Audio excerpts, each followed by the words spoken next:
In the farthest reach of human-explored space, there stood a quiet medical station resting. Just above the surface of a half-frozen moon, its metal frame, dusted with snow that never truly melted the silence around, it was broken only by the soft hum of life support systems and the occasional whisper of comms. Chatter drifting through the halls. The station was small built, not for war or politics, but for peace, for healing. It served as a neutral ground between humans and the nearby alien species whose homeworlds were still healing from long years of distrust. Inside the station, Dr. Aaron moved through the main corridor with steady steps, his coat brushing past silver walls, his eyes slightly sunken from too many sleepless nights. He had seen soldiers with burns, miners with crushed limbs, children with strange infections, but nothing that truly reached inside. Him and stayed. The patients came and went, the wounds healed, the machines cleaned the air, and the days went on without ever really changing. That day began like any other until the emergency beacon lit up in red across the main board. A ship was coming in fast, too fast, and it wasn't sending the right codes. Aaron turned toward the screen as alerts flared. The shuttle was small, half damaged, clearly not made for space combat, and it was descending toward the pad without clearance. The staff moved quickly, alarms sounding as the rescue team rushed outside into the cold wind and falling ice. When the doors of the shuttle hissed open, they found her lying motionless on a narrow medical bed, her body small, her skin a pale silvery tone, with soft patterns running down her arms.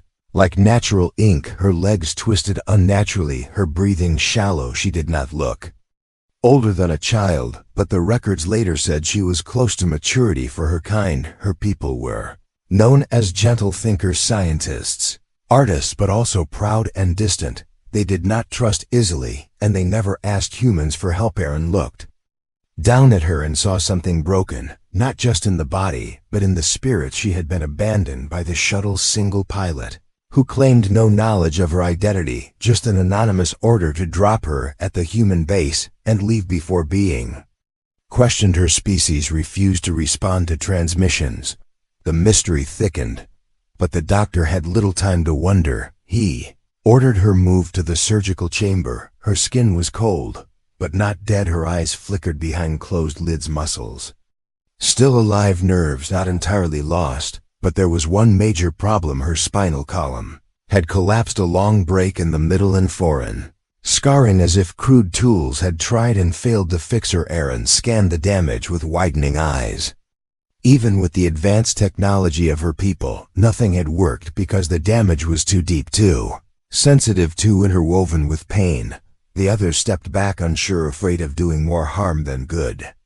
But Aaron stood firm, his mind racing through every medical file he had ever read, every alien anatomy course, every odd case he had stored in his head, and slowly he realized something strange. Her body was reacting better to human scans than expected, not resisting, not rejecting as some alien physiology often did. In fact, her nervous system seemed to be adjusting, shifting, seeking something new. He leaned closer, touched her wrist, and felt the smallest tremble. A reaction barely there, but undeniable, and in that second something shifted.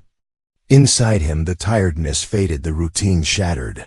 She wasn't just another patient, not to him. This time was different. They placed her in isolation for safety, but Aaron stayed beside her long after the others left, reviewing scans, studying bone density, blood chemistry, cellular patterns. Every hour he grew more convinced that she could be healed, not with alien tech, but with something human, something old, something precise, something personal. It was a delicate surgery, one most machines couldn't handle. Only steady human hands and intuition could make it work. He didn't know her name, he didn't know who she was, or why she had been sent to him, like a broken message in a bottle. But he knew this was no accident. She had come here for a reason. And something in her body had chosen to hold on just long enough to reach him. When night fell, he sat beside her bed, whispering softly, not knowing if she could hear, but needing to speak words, not just commands or medical terms, but gentle promises of hope that she was safe, now that she had someone who would not give up on her, that she was not alone. As The artificial moonlight washed over the station, casting long shadows across the silent walls. Aaron looked at her closed eyes and made a decision, one he had never made before. No matter the risk, no matter the politics, no matter what her people thought, if there was even a chance he could bring her back, he would do it, not because it was his duty, but because in that quiet moment, with her breathing steady beside him, he remembered what it truly meant to be human. The next morning, the sky above the frozen moon was the same color as steel, and the wind outside continued its endless song against the walls of the human medical station. But inside, the tension was rising like a silent storm. Aaron stood in the central lab, his eyes fixed on the newest scans of the alien girl. Her nervous system had stabilized overnight, her breathing had improved, but her spinal cord remained shattered. Beyond natural recovery, the damage was old, deep, laced with failed attempts to heal using her people's methods, and yet, somehow her body had not given up. He had seen humans with less damage lose the will to live, but she was still fighting, and that gave Aaron reason to believe something stronger than science was keeping her alive.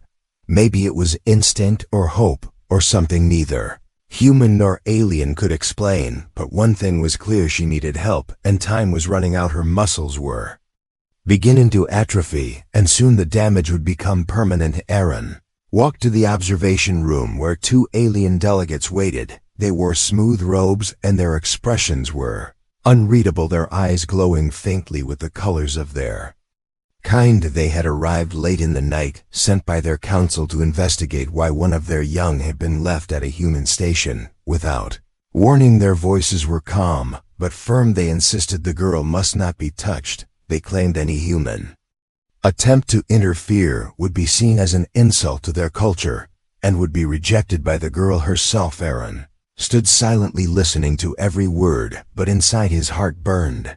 Not with anger, but with a growing fire of defiance. How could they speak of pride when the girl lay helpless in a foreign bed, with pain written across every muscle in her face? He wanted to shout to make them see reason, but he knew better words would not win here, so he simply showed them the scans pointed at the broken bones and torn nerves, explained that their own methods had failed, and only human hands could repair the damage. The delegates did not answer right away. They exchanged silent glances, then turned to leave. They would report back to their council, but their message was already clear. If Aaron touched the girl without permission, there would be consequences, not just for him but for the station, and for the fragile peace between their species. When they were gone, Aaron stood alone in the hallway, his thoughts heavy, but his resolve even heavier. He returned to the medical bay where the girl lay under soft light. Her skin looked stronger, her breathing steady, her eyes still closed, but not in the way of someone lost. It was the kind of sleep that waits for something to change, something to believe in. He sat beside her again, placed his hand gently on her wrist, and felt that same small tremble from before. It was not a reflex, it was a choice. She was trying to respond, trying to reach through whatever pain or fear held her silent, and that was enough for Aaron to know she wanted to live. He spoke to her, then not as a doctor, but as a human. He told her about Earth, about oceans and forests, about children running under blue skies. He described music and fire and snow. He told her what it meant to heal, not just the body, but the soul. And as he spoke, he saw the corner of her mouth twitch, not quite a smile, but something close. Later that night, Aaron gathered his tools, the finest instruments from both human and alien medicine. He had a plan, one that no one had tried before, one that might fail but also might save her. It was a fusion of logic and instinct, technology and touch. It was not authorized, and it was not safe, but it was all he had. He prepared the room, cleaned every surface, checked every sensor twice, then stood by her side one more time. He looked down at her fragile frame and whispered, "If you want to stop now, I will not move forward, but if you are still holding on, if you still believe, then I will try." In that moment her fingers moved again, slightly curling toward his hand. It was slow but clear. Her answer was yes. Aaron began to work then, not with fear, but with purpose. Every motion was precise, his hands steady, guided by training and heart. He opened the pathways of her body, exposed the broken pieces of her spine, and began the careful process of rebuilding. Not replacing, not copying, but rebuilding using human technique and alien material. Grafted together into something new, something that had never existed before. The machines around him beeped softly, the lights dimmed, the room was quiet except for the sound of breath and pulse and focus, and even though the operation would take hours, Aaron did not feel time pass because he was somewhere beyond time, working. Not as part of a system, but as a single soul reaching toward another. Outside the walls the storm had begun to fade, and in the sky above, the first hint of distant sunlight touched the horizon like a promise of change inside the surgical chamber. Time seemed to freeze, the lights above hummed gently, casting a soft glow across the cold silver walls. Aaron stood beside the table where the alien girl lay unmoving, her eyes closed, her breathing shallow but steady, her skin shimmered faintly under. The lights covered in fine patterns like rivers of silver carved into a living map. She had been silent since her arrival, but her presence was louder now than any voice. Her body broken, but her spirit refusing to vanish. Aaron adjusted his gloves and prepared his tools. He had spent hours building the surgical plan in his mind, each step, each cut, each connection memorized and rehearsed. He was not using just one method, he was combining the best of both worlds, human precision and alien tissue. Regeneration, they were not designed to work together, but he believed in the possibility of something new, something better if done with care and heart. He took a deep breath and spoke to her softly, as if she could hear him even now, telling her the surgery would begin soon, and that he was here with her, not just as a doctor, but as someone who saw her not as a patient, not as a stranger, but as a life worth saving. The first incision was made with the thinnest of blades, carefully tracing along her lower spine, every move calculated, every movement slow but steady. The machines monitored her vitals, the heartbeat steady, the breath calm. Aaron worked in silence, his assistants moving without speaking, only gestures and shared knowledge guiding. Then he exposed the damage carefully, the bones around the spine cracked and misaligned, the nerves bruised and twisted. It was clear that someone had tried to repair her before, but without understanding, without compassion. It had made things worse. Aaron felt a deep sadness, imagining the pain she must have endured alone, unable to speak, unable to escape, trapped inside a body that would not obey now. He would give her a chance not just to move, but to live, truly live again. He began to remove the scar tissue layer by layer, slowly freeing the nerves hidden beneath. Then he opened the human tools, custom built for micro repair, each one a product of decades of Earth technology and human trial and error. Then he pulled out the alien materials, a set of regenerative threads pulsing with soft green energy, developed by her people for internal healing, but never before used in surgery of this kind. Began the fusion, connecting bone to bone, nerve to thread, thread to muscle, every connection delicate, every attachment a small leap of faith. The materials responded well, adapting to the change, accepting the new host, as if understanding what was happening. Aaron saw the colors shift slightly as her cells began to bond with the human designed implants, and for the first time during the long hours he allowed himself to believe she might actually survive. But then something unexpected happened, a tremor in her pulse, a flicker in the neural readings, a sudden dip in oxygen. One of the threads had triggered a reaction, a surge of pain across her nervous system. Her body trembled slightly, and Aaron paused, his heart pounding, but his hand stayed steady. He reached for the backup system, a human nerve stabilizer that he had prepared for emergencies, and applied it near the base of her neck. Slowly the readings began to settle, and the pulse returned to normal. He whispered again, "You are strong, keep holding on just a little longer." The team worked through the rest of the procedure in deep focus, adjusting the neural map, balancing the pressure, restoring alignment, one vertebra at a time.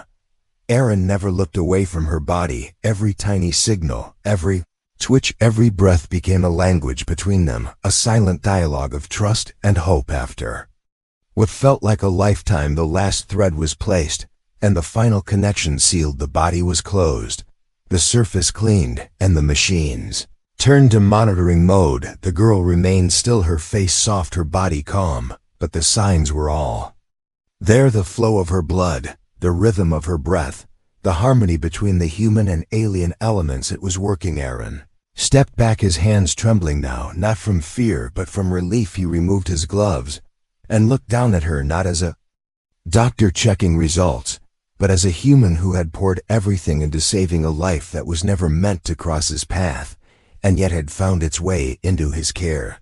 Others in the room looked at him, waiting for instruction, but Aaron only said, "Keep her warm, monitor her closely, and let her rest now. She has fought enough for today." He walked out into the hallway, the quiet air wrapping around him like a blanket. The storm outside had passed, the sky clear and still above the frozen moon, but deep within him something had changed. The cold that had lived in his heart for so long had melted, replaced by something warm, something real. He did not know her name, he did not know her story, but he knew her will, and that was enough. He had reached her through pain and silence, through risk and fear, and now he had given her the one thing no one else could hope. The hours passed slowly inside the recovery chamber, where warm lights surrounded the girl's bed, and a soft hum filled the room from the machines that now served only one purpose: to keep her stable and watch for change. Aaron had not left her side since the surgery. His chair was close enough to hear every breath she took, every slight movement that might signal a step toward waking. He kept his eyes on her face, not just as a doctor but as a man who had dared to cross the bridge between species and touch the core of something deeply alive. Her face was still peaceful, her skin still shimmered faintly, but now there was more color than before. Her hands rested calmly on the thin blanket, and sometimes her fingers twitched in short, gentle bursts, like the echoes of dreams trying to surface. Aaron leaned in closer every time those moments came, and whispered, his voice calm and kind, telling her she was safe, and that he would not leave her, no matter how long it took for her to return. Word of the operation had spread across the station, and even beyond, to the alien council that had once warned against interference. The delegates returned, quiet and watchful, as they stood behind the glass. They said nothing, but their eyes followed every signal on the monitor, their expressions unreadable. Aaron did not speak to them, he only focused on the girl, because to him, the only thing that mattered now was whether she would open her eyes and find herself again. Then, in the quietest hour of the long night, something changed. The machine tracking her brain activity let out a soft rising tone. A wave moved across the screen, steady and strong, followed by another, then another. Her eyelids fluttered once, twice, and then slowly began to open. Aaron sat up straighter, not moving, not speaking, just watching as her eyes fully opened, their color deep and filled with light. They did not dart around in panic, they simply looked forward and then turned toward him. Her expression was blank for a moment, as if trying to remember something important. Then her gaze softened and her lips parted as though trying to speak, but no sound came. He stood slowly, unsure of what to say, but unable to hide the relief that spread across his face. He reached for the console nearby and activated the small translator pad, gently placing it in her hand and guiding her fingers toward the center. She pressed it once, and the device came alive, ready to capture thought and convert it into sound through a low, steady hum. She took a long breath, closed her eyes for a brief second, then focused again. The pad lit up with a soft glow, and then her voice came, not her real voice, but the digital sound the pad used to speak, her thoughts, and yet it carried emotion and clarity enough to make Aaron freeze. "You stayed." The words were simple, but the feeling behind them was real. "You helped me. You did not let me go." Aaron nodded, his throat tight with emotion. He moved closer and said, "I told you I would be here, and I meant it. You fought harder than anyone I have ever seen, and now you are back." She looked at him for a long time, her eyes full of something new, something that had not been there before. Not fear, not pain, but wonder. And slowly her lips curved upward in the softest of smiles, the kind that needed no translation, because it belonged to both humans and aliens, to anyone who had ever felt safe. Days passed, and with each one she grew stronger. She began moving her hands more freely. Her legs responded to the soft exercises Aaron guided her through. She used the translator less and less, choosing to mimic sounds with her own voice. Even if it came out slow and uncertain, she tried to laugh, and though the sound was rough, it filled the room with warmth. She asked about Earth and its oceans, about the scent of trees and the sound of rain. She asked about children and music and the way humans held hands when they cared for someone, and Aaron answered every question with honesty and patience he brought. Her books, simple ones with pictures and gentle words, and they sat together turning pages as she learned to read his language, not because she had to, but because she wanted to understand the world of the one who had saved her. The other patients and staff slowly began to visit, bringing gifts of food and fabric and stories. They no longer saw her as a mystery or a threat, but as someone who belonged among them, someone who had survived something none of them could imagine, and yet had come through it not just alive but kind. Even the alien delegates changed in their silence. They began to watch with less caution and more curiosity. They asked Aaron to explain what he had done, how the impossible surgery had worked, and how the human tools had blended with alien tissue so seamlessly. But Aaron told them that while knowledge played its part, it had been trust that made the difference, and that trust had come not from science, but from care. The girl never told him her true name from her home world. Instead, she asked him to choose a name for her, one that would feel right to him, and after a long pause he chose Mira, a name from an old language meaning light, and she accepted it with a smile. They walked the halls together, her steps still slow but steady, her hands sometimes brushing his as they moved side by side, and those quiet moments between them began to grow into something more, something neither had planned for, but both had come to feel in the shared silence between words and the quiet looks that said more than voices ever could. A bond was forming, not just of doctor and patient, but of two lives that had once been strangers and now were something else, something closer, something true. The days turned into weeks as the cold air outside the station softened and the frozen winds slowed. The stars above continued their endless watch over the quiet moon, where the human medical base had become more than just a shelter, more than a facility. It had become a place where healing meant more than medicine, where something unseen but deeply felt had started to grow. Inside those who walked its halls, Myra was no longer the silent girl who had been brought in broken and afraid. She now walked on her own, with slow, steady steps, guided not by machines, but by her own will and the strength that had come from within. She had learned not only to move, but to speak small words at first, then longer phrases, until her voice, though unfamiliar in sound, became as real and human as any other in the room. Her laughter echoed through the halls like a light cutting through shadows, and wherever she went others smiled without meaning to, as if the warmth inside her could not help but spread. Aaron stayed close, though not always by her side, because Mira had grown into herself not as someone needing protection, but as someone with purpose. She began asking about the other patients, asking how wounds were treated, how nerves were repaired, how the heart could be comforted even when the body had been saved. She watched surgeries from behind the glass and sometimes asked to assist in small tasks, her hands now steady and careful, shaped by both pain and patience. But something deeper had also taken root between her and Aaron, something unspoken but powerful, a connection that had not come from shared origin or culture, but from the simple truth that he had believed in her when no one else did, and she had responded not with fear but with trust. And slowly that trust had become something more, something that neither of them needed to name, because it was clear in every glance, every quiet moment between them, every shared silence that held more meaning than words ever could. One morning, message arrived from Myra's people, a formal request to return home. The council had reviewed the records and the recovery, and now saw her not as a victim, but as a symbol of hope. Her survival was something they could not ignore, and her story was beginning to spread far beyond the cold moon where it had started. Aaron stood by the screen reading the message while Mira stood behind him, her eyes calm but distant. She said nothing at first, only placed her hand gently on his shoulder and waited. Later, they walked together outside the station wearing thick coats. Against the snow, the wind was quiet, and the sky was wide and open, stars blinking above like quiet watchers.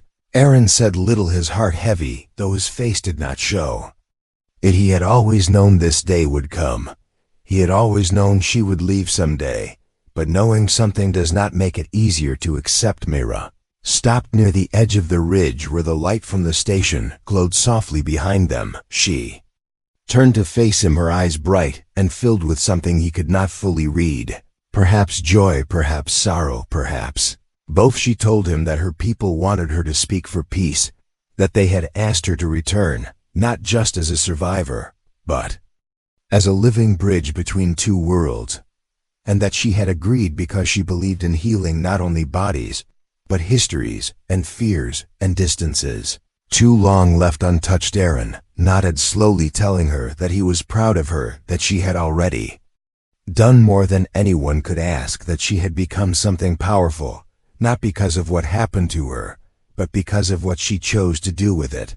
Mira reached for his hand and held it, not with desperation, but with quiet certainty. She said that healing had not come from machines or tools, or even surgery. It had come from the moment. He saw her not as alien or burden, but as life, and that she would carry that moment with her, always. As the shuttle landed nearby and the lights flashed across the snow, Aaron felt the pull of goodbye, but Mira stepped closer and said there was something else. Her people wanted him to come, not just for her, but to teach what he knew, to help others, to bring human compassion to places it had never reached before. She said there were more like her, not wounded in body but broken in spirit, and that maybe he could help them. The way he helped her, he looked at her unsure what to say, because the choice was sudden and vast and full of unknowns.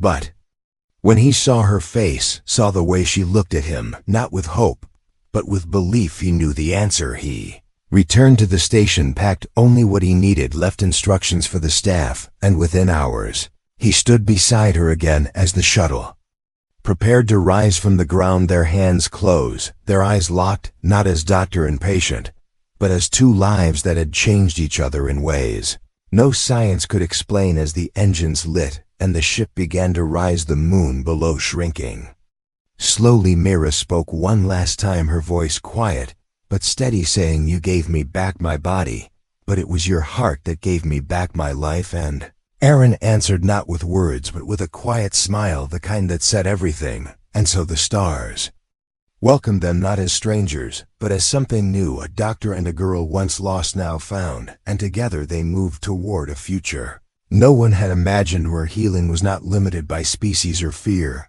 but guided by the simple power of being human. End.